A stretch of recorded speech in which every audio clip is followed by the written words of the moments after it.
इनको प्रीएम्प्ट कर रहा हूँ मैं। मेरा top stock to watch ITC रहेगा।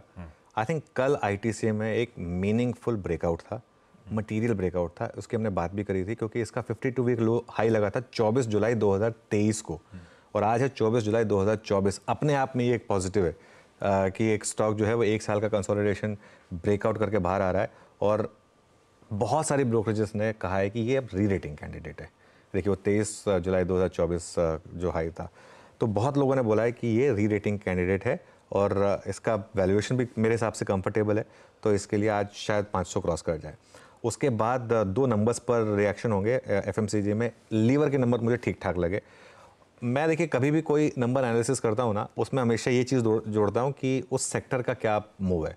इस समय एफएमसीजी में मार्केट पॉजिटिव है, तो एफएमसीजी के नंबर्स को ही मार्केट उस हिसाब से रीड करने की कोशिश करेगा। बैंकों पे मार्केट नेगेटिव है तो फाइनेंशियल्स के नंबर्स मार्केट उस हिसाब से रीड करेगा। तो लीवर पर मार्केट पॉजिटिव है। एफएमसीजी में इस समय वैसे भी रौनक है।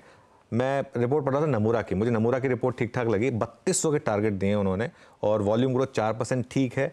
रूरल में रिकवरी हो रही है, ये बड़ा पॉजिटिव है और बजट में जो रूरल पर फोकस है मेरे ख्याल से ये इन एफएमसीजी कंपनियों के लिए बड़ा पॉजिटिव होने वाला है।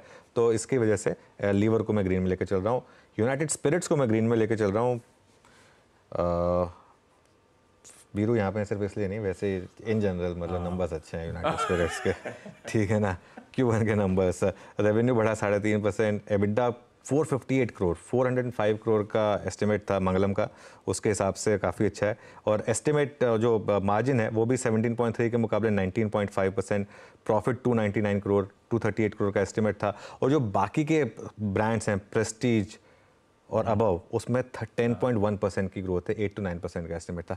ये स्टॉक चल चुका है, लेकिन ये एक ऐसा स्टॉक है, बहुत लोग वेट कर रहे थे कि ये एक बार 4 डिजिट में ब्रेकआउट हो जाए उसके बाद लेंगे, क्योंकि इस स्टॉक ने पिछले 6-7 साल लोगों को बहुत तंग किया था। अब फाइनली इस स्टॉक में मैनेजमेंट चेंज का इम्पैक्ट दिखने लगा है और अब ये स्टॉक मेरे ख्याल से यहाँ रुकने वाला नहीं है। थोड़ी प्रॉफिट बुकिंग पोस्ट नंबर्स आ जाए वो अलग बात है, लेकिन मैं इसको ग्रीन में लेकर चल रहा हूँ। और एक थोड़ा सा एडजस्ट करने के लिए रेड ले लिया, बजाज फाइनेंस।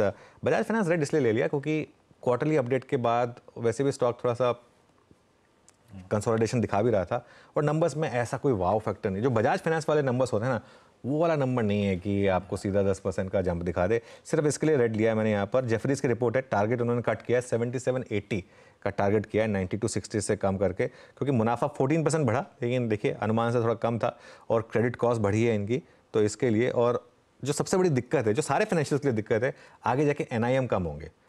एक जो हमको एक लग रहा था कि निम कटिंग की जो साइकिल है वो खत्म हो गई है, वो क्लियरली खत्म नहीं हुई है। यहाँ से और एनआईएम कम होंगे, ये चीज़ क्लियर है। तो इसके लिए और कम होने भी चाहिए वैसे फ्रैंकली, क्यों भाई इतने मार्जिन पर काम करें तो जब बाकी लोगों को नहीं मिल रहा उस तरह से मार्जिन। तो इसके लिए ये मेरे ख्याल से रेड में रख रहे हैं। बिल्कुल ठीक। ये है आज के 4 बेहतरीन बिग स्टॉक्स। एफएमसीजी का बड़ा तड़का, और वो पॉकेट कल स्पीच शुरू हुई थी, पहला अनाउंसमेंट था मेरे ख्याल से वो एग्री और स्किलिंग को लेकर, वहीं से एफएमसीजी जो घूमना शुरू हुआ उसका पलटा नहीं था। बढ़िया मूव्स आए थे। ITC, HUL, USL. ITC budget related, HUL और यूएसएल अपने नंबर्स के चलते रडार पे रखिएगा।